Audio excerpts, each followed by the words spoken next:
Greetings. We are Monday, August the 28th, 30 AD, the month of Elul the 10th. So the subtext today is Jesus and Abel Meholah. Next morning, Jesus left the shed under which he had passed the night and journeyed with his disciples about 5 hours to the south. It was almost 2 o'clock when they reached the little city of Abel Meholah, where the prophet Elisha was born. It lay on one of the heights of Mount Hermon, its towers rising to the summit of the mountain ridge. It was only a couple of hours from Scythopolis, and to the west ran the valley of Jezreel. With the city of Jezreel itself, Abel Meholah lay in a straight line. Not far from Abel Meholah, nearer the Jordan, was a town of Bezek. Samaria was several hours to the southwest. Abel Meholah was in or upon the confines of Samaria, but inhabited by Jews. Jesus and his disciples sat down on the resting place outside the cities as travelers in Palestine were accustomed to do. Hospitable people from the city used to take them in to their houses for entertainment, and thus it happened now. Some people going by recognized Jesus. They had seen him once before when he was journeying through these parts at the Feasts of Tabernacles. They hurried into the city and spread the news. Soon, out came a well-to-do peasant with his servants, bringing to Jesus and his disciples bread and honey and something to drink. He invited them into his house, and they followed him. They having arrived there, he washed their feet and provided them with fresh garments while their own were being shaken and brushed. Then he ordered a repast straight away to be prepared, and to it he invited several Pharisees with whom he was on good terms. They soon made their appearance. The host showed himself hospitable and friendly to a degree, though he was a rascal in disguise. He wanted to be able to boast before the people of the city that he had entertained the prophet in his house, and to offer to the Pharisees an opportunity to probe Jesus. They thought they could do that better when alone with him at table than in the synagogue before the people. But hardly was the table set when all the sick of the place, all that were able to be moved, appeared before the house and gathered together in the courtyard, to the great displeasure of the owner as well as of the Pharisees. The former hurried out to drive them away. But Jesus, turning from the table with the words, "I have other food, after which my soul hungers," followed his disciples after him and began curing the sick. There were among them several possessed who set up a shout after Jesus. He cured them with a glance and with a word of command. Many others were lame in one or both of their hands. Jesus passed his hand down their arms and raised them up and down. On the head and breast of the dropsical he laid his hand. Others were consumptive. Others were covered with small, though not infectious, sores. Some he ordered to bathe. To others he commanded certain works, and told them that they would be perfectly well in a few days. Far in the background, and leaning against the wall for support, stood several women afflicted with an issue of blood. They were veiled, and, in their shame, ventured only now and then to cast a sidelong glance toward Jesus. When they raised a fold in their veil for this purpose, the countenance disclosed bore signs of suffering. At last, Jesus approached them, touched and cured them, and they cast themselves at his feet. The whole crowd set up shouts of joy and intoned hymns of thanksgiving. The Pharisees inside had closed all the doors and windows of the house. They sat down to the table, vexed and disappointed, but jumped up from time to time to peep through the lattice. The work of healing went on for so long that when they wanted to go home, they were forced to pass through the courtyard filled with the sick, the cured, and the exulting crowd. The sight stabbed them to the very heart. like a wooden stake to the heart of a vampire. Anyways, the crowd became at last so great that Jesus had to take refuge in the house until they had dispersed. It was already dusk when the 5 Levites presented themselves to invite Jesus and the disciples to pass the night in the schoolhouse over which they presided. The guests of the Pharisaical peasant took leave of him with thanks for his hospitality. Jesus gave him a short exhortation before leaving and made use of an expression similar to those he had used among the Herodians, something about foxes. But the man preserved his friendly exterior. Jesus and the disciples partook of a little luncheon in the schoolhouse. They slept in a long corridor on which carpets had been spread, their couches separated from one another by movable screens. There was a boys' school in one part of the building, and in another, young pagan girls desirous of embracing Judaism received through instruction. The school was in existence even in Jacob's time. So it was old. When Jacob was persecuted in diverse ways by Esau, Rebekah, his mother, sent him secretly to Abel-Meholah, where he owned herds and servants and dwelt in tents. Rebekah established there a school for young Canaanite girls and other Gentile maidens. Like Esau, his children, his servants, and others of Isaac's family intermarried with these Gentiles. Rebekah, who held such alliances in abhorrence, had the young girls that desired it instructed in this school in the customs and religion of Abraham. The ground on which the school was built belonged to her. Jacob long remained hidden at Abel-Meholah. When Rebekah was questioned as to his whereabouts, she used to answer that he was far away herding flocks for strangers. At times, he returned secretly to see her, but on Esau's account, she had to keep him hidden. Jacob dug a well near Abel-Meholah, the same by which Jesus had been seated before entering the city. The people held it in great reverence and always kept it covered. He had also made a cistern in the neighborhood. It was long, four-cornered, and had a flight of steps leading down to it. Later on, Jacob's abode became known. Rebekah noticed that, like Esau, her younger son was likely to espouse a Canaanite wife. So she and Isaac sent him to her native place, to his uncle Laban, where he served for Rachel and Leah. Rebekah had established a school so far from her own home in the land of Heth because Isaac had so many quarrels with the Philistines, who did all in their power to ruin him.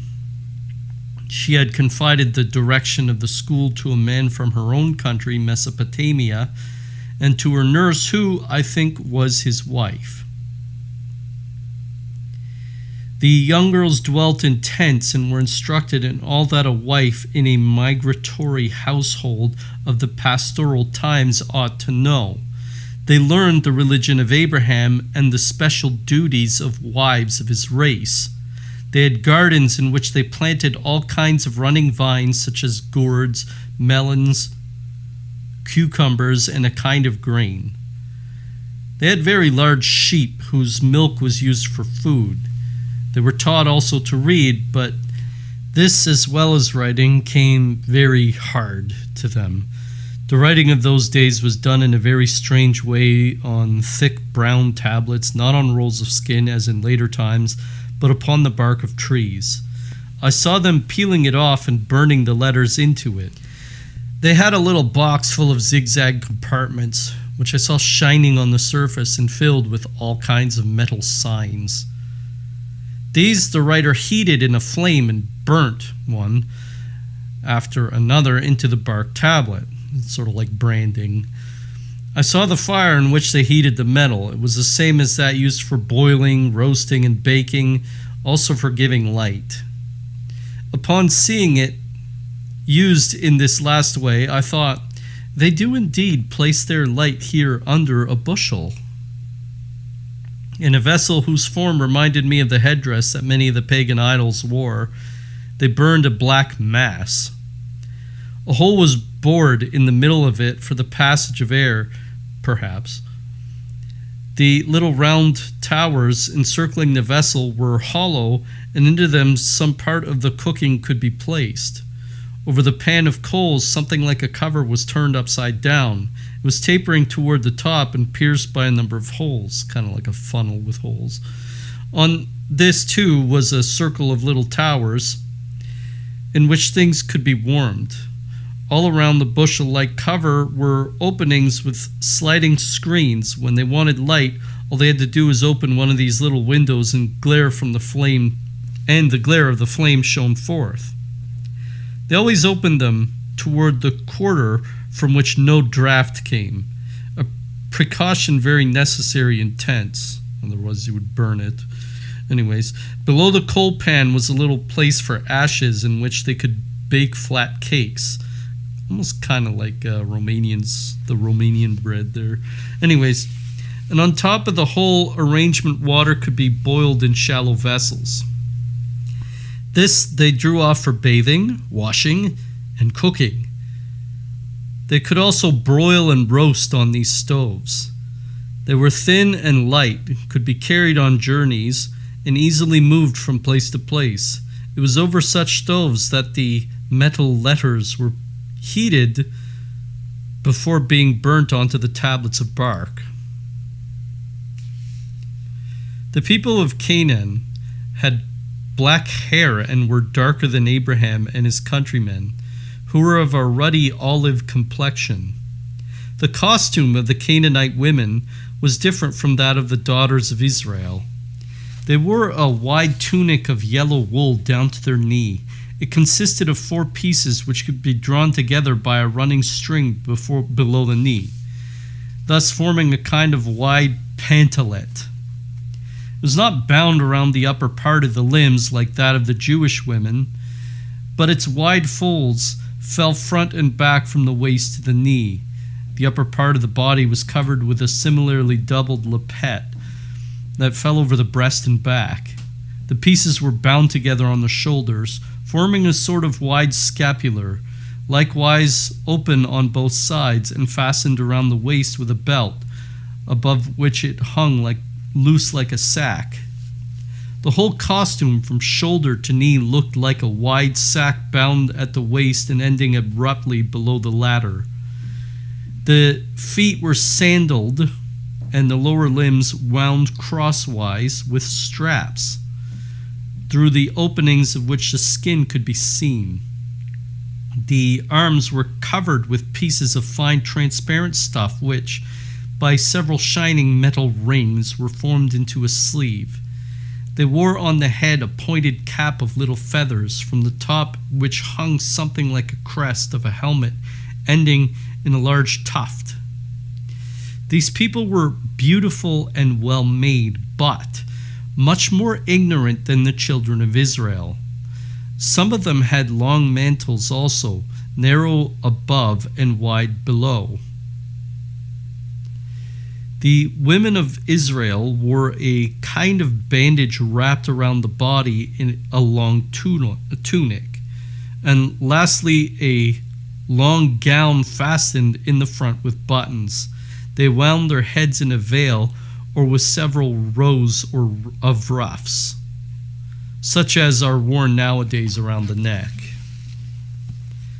I saw that they studied in Rebekah's time the religion of Abraham, the creation of the world, about Adam and Eve and their entrance into paradise, Eve's seduction by Satan, and the fall of the first man and woman by their violation of the abstinence commanded them by God. By the eating of the forbidden fruit arose sinful appetites in men. The young girls were taught also that Satan had promised our first parents a divine illumination and knowledge, but after sin, they were blinded. A film was drawn over their eyes. They lost the gift of vision they had possessed. Now they had to labor in the sweat of their brow, bring forth children in pain, and with difficulty acquire the knowledge of which they had need. They learned, too, that To the woman a son was promised who would crush the serpent's head. They were taught about Abel and Cain and the latter's descendants, who became degenerate and wicked. The sons of God, seduced by the beauty of the daughters of men, formed unions with them, from which sprang a mighty godless race of giants, powerful in enchantment and the art of magic, a race that discovered and taught to others all kinds of pleasure and false wisdom, all that buried the soul in sin and tore it away from God, a race that had so seduced and corrupted men that God resolved to destroy them all with the exception of Noah and his family. This people had fixed their principal abode on a high mountain range up, which they ever pressed higher and higher. But in the deluge that mountain was submerged, and a sea now covers its site. She must be talking about the Black Sea.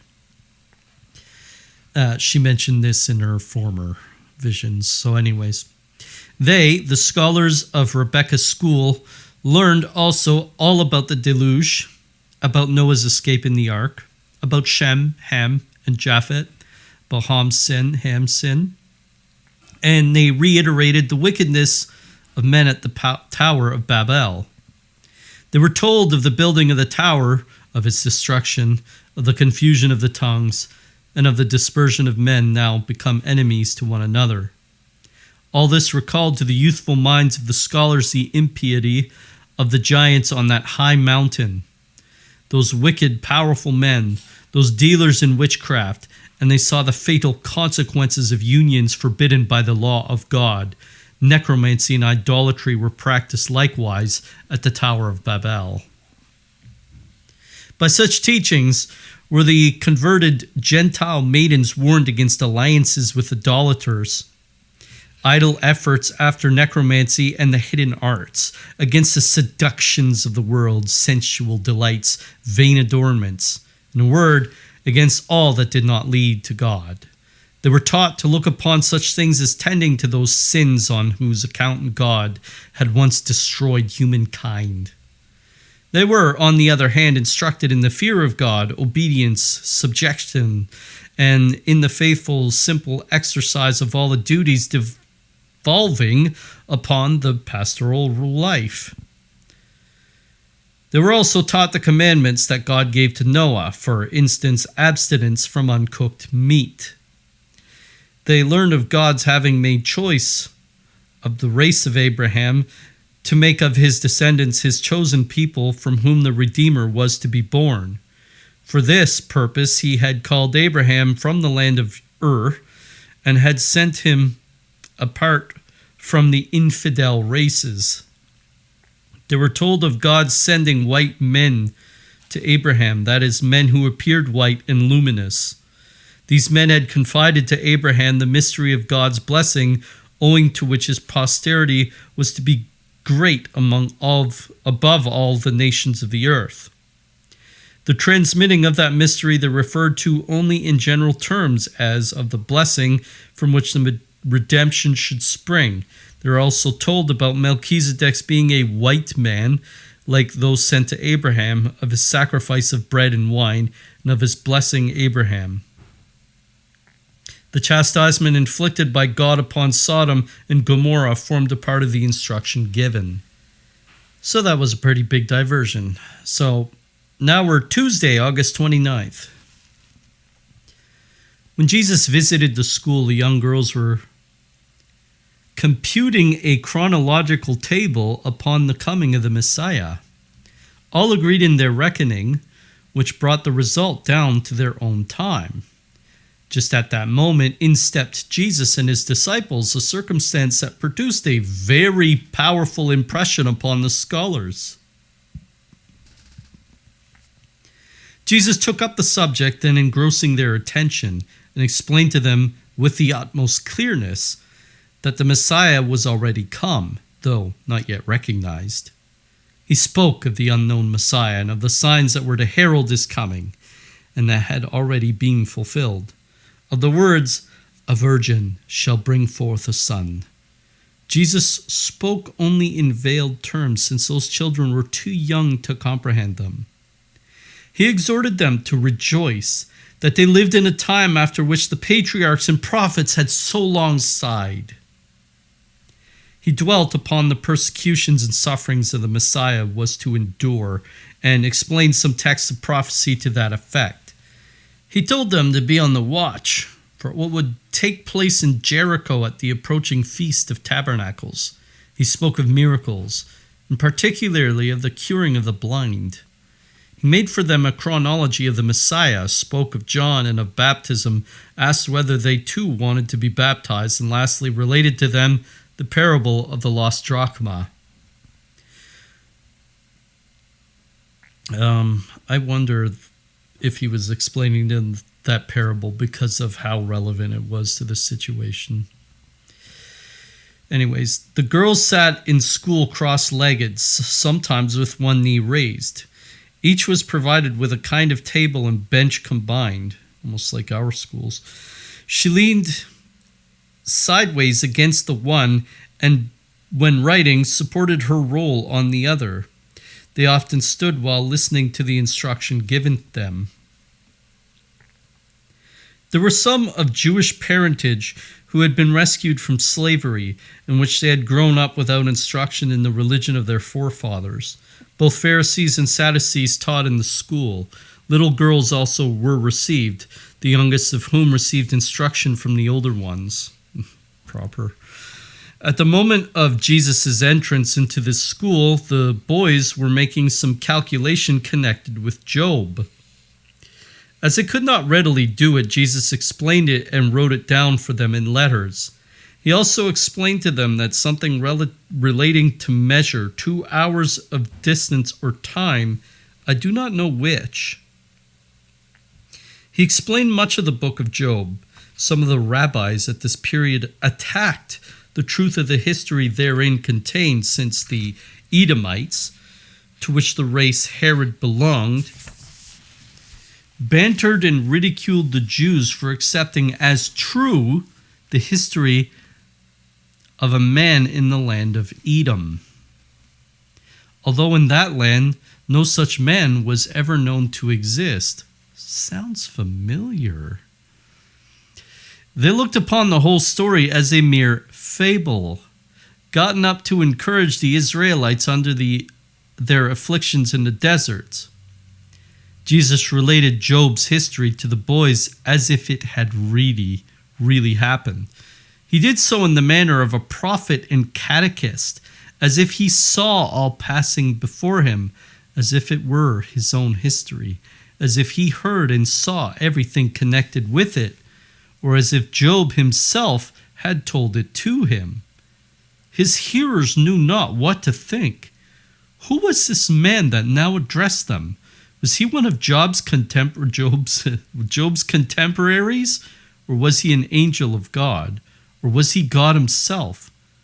But the boys did not wonder long about it, for as soon as they felt that Jesus was a prophet, and they associated him with Melchizedek, of whom they had heard, and of whose origin man knows not, Jesus spoke likewise of the signification of salt. He made it clear by a parable, and related that of the prodigal son.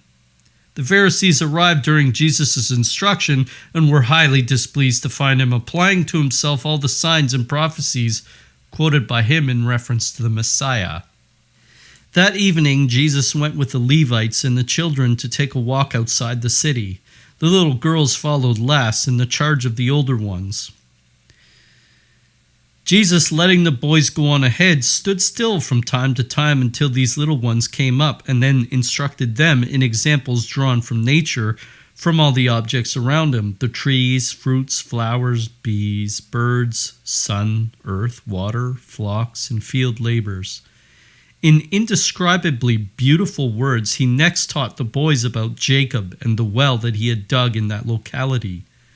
He told them that now the living water was about to be poured upon them, and how perfidious a thing it was to choke up the well, as the enemies of Abraham and Jacob had done.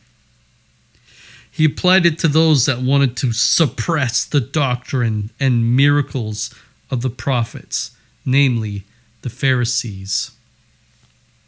Wednesday, August 30th. When on the following morning Jesus went to the synagogue, he found there all the Pharisees and Sadducees of the place, as also a great concourse of people. He opened the scriptures and expounded the prophets. Some of the Pharisees and Sadducees obstinately disputed with him, but he put them all to shame. A man whose arms and hands were paralyzed had meantime been slowly making his way to the door of the synagogue. He had been so long trying and had at last succeeded in getting a position by which Jesus must pass on going out. One of the Pharisees eyed the poor creature with displeasure and ordered him away.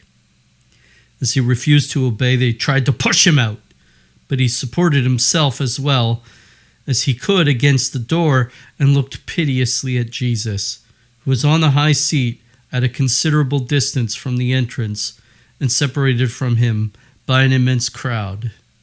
Jesus turned toward him and said, "What do you desire of me?" The man answered, "Master, I implore thee to cure me. Thou canst do it if thou will." Jesus replied, "Thy faith has saved thee. Stretch forth thy hands above the people." And in that moment the man was healed at a distance. He raised up his hands, praising God. Then Jesus said, "Go home and raise no excitement." But the man replied, "Master, how can I be silent on so great a benefit?" And he went out and told it to all he had met. And now crowds of sick gathered before the synagogue, and Jesus cured them as he passed out.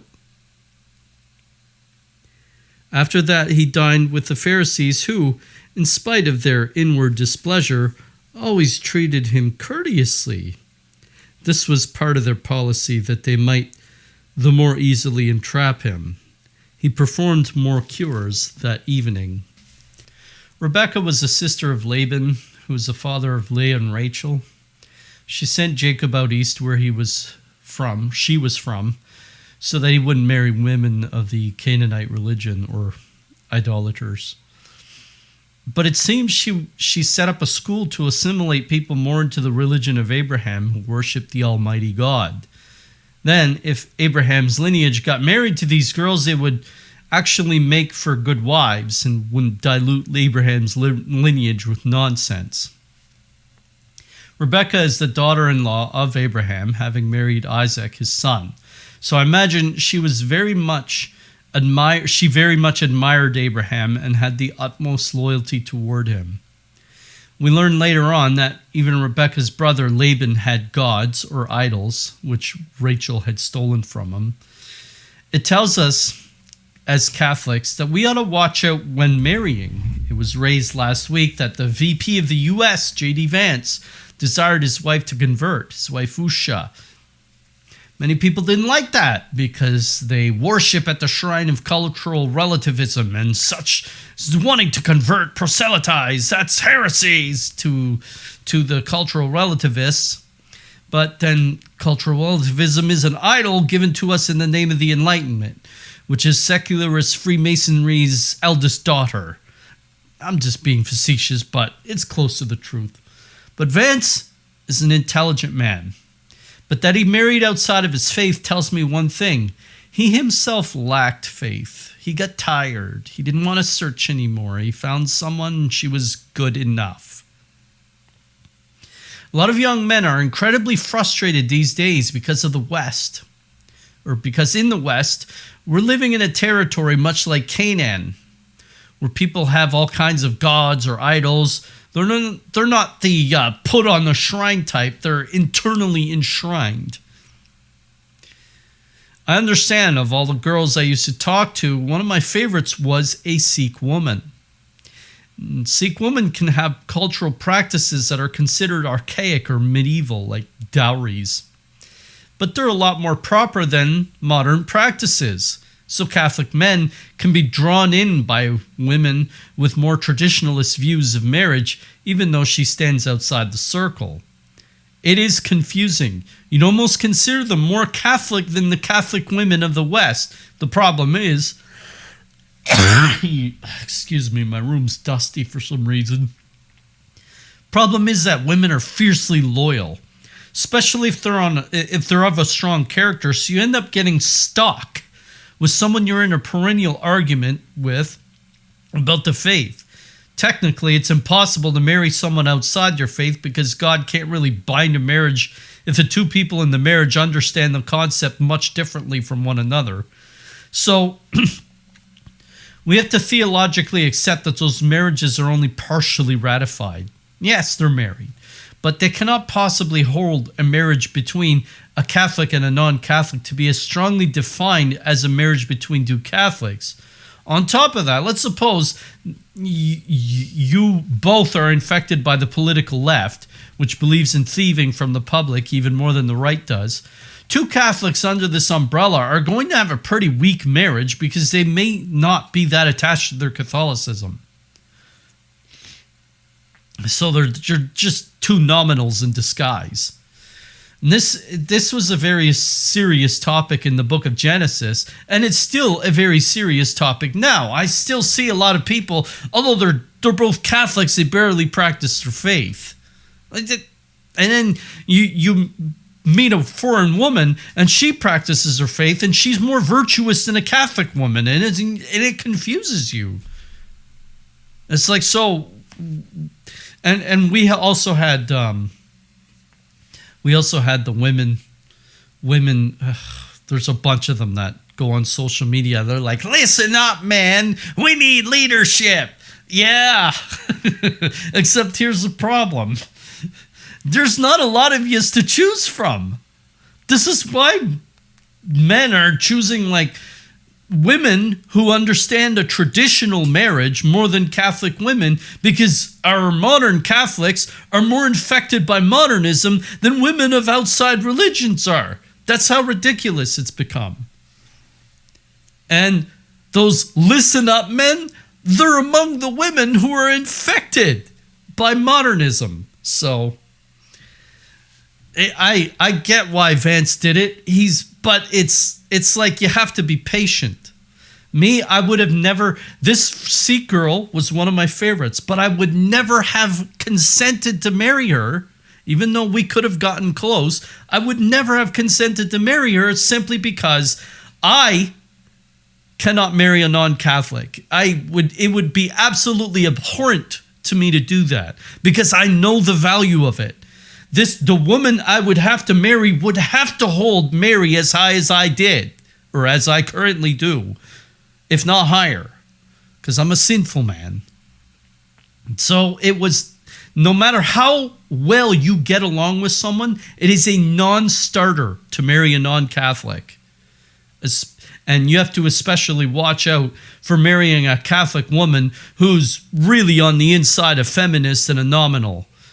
So, anyways, my second note, the school by Rebecca was a genius scheme.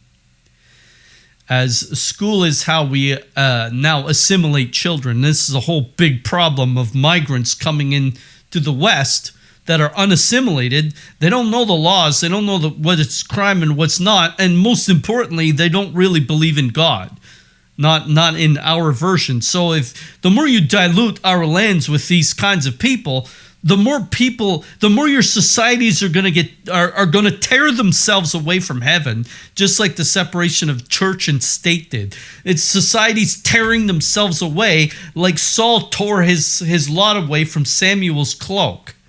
Right? We can't tear ourselves away, but as long as you say, well, our lands are for everybody, like Elon Musk, we have to track the best of the best, the H-1B, give H-1B visas to all the brilliant Indian engineers.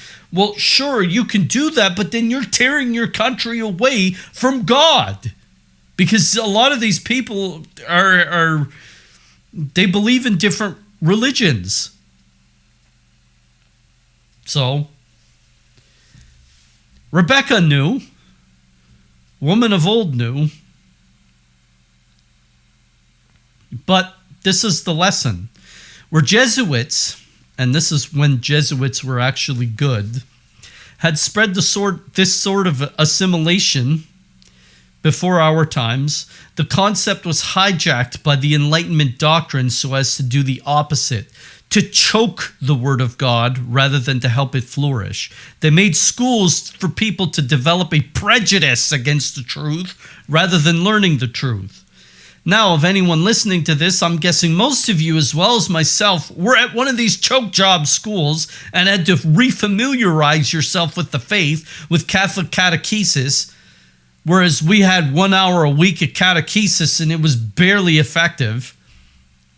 But we had to familiarize ourselves with it by listening to the right prelates on YouTube after our education was finished, quote unquote finished, because a bunch of falsities were put into our heads and we were raised as modernists. Like the idea that democracy is what makes the West, not Catholicism. So we'll go online and someone will say, as someone who was raised Catholic and went to Catholic school, and they'll always post some of the dumbest opinions you'll ever hear, because the worst of the worst was when a school called itself Catholic but taught modernism, or worse, taught the opposite of what Catholicism is. Modernism is just extremely watered down virtue without faith. Just as Jesus, like he warned the students at Rebecca's school about the Pharisees who were going to attempt to choke their knowledge. That is why it is such a dangerous thing in our society to study the Bible and claim ownership of it over the Catholics, because you become guilty of this very thing, to express a lie in the name of what is true. This is a perfidious sin. Those of the gravest sort, and there are special places in hell for it. Think now only this: Satan apes God as much as possible so that people are given the impression that he is, but he truly is not. It's dangerous for me as a Catholic to even instruct on this doctrine because I'm handling dangerous goods. This is why my videos always start with that very same statement from Luke, because I understand that in attempting to represent Catholicism, I may be the clumsiest person alive. So I consider myself, I'm just a useless servant. Everyone who learns has to continue learning. Anyway, that's it. Ave Maria.